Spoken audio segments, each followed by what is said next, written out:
Tim Subbid Paminal Bid Propam Polda Aceh masih mendalami kasus dugaan pemerasan terhadap terduga banda narkotika jenis sabu. Dugaan pemerasan diketahui usai kuasa hukum terduga EBG melaporkan tindakan yang dilakukan oleh oknum kepolisian.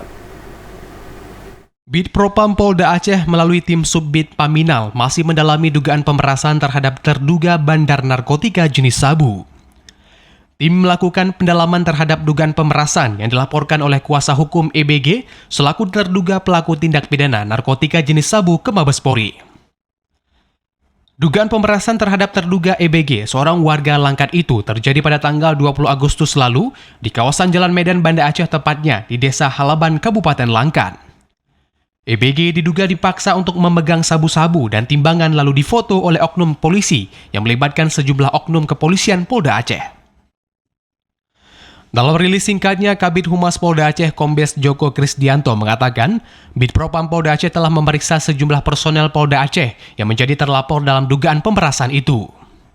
Namun keterangan dan fakta yang didapat justru berbeda dengan apa yang dilaporkan oleh kuasa hukum pelapor ke media.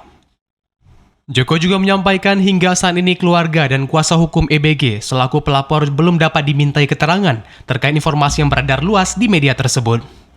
Tim Liputan TV Aceh melaporkan.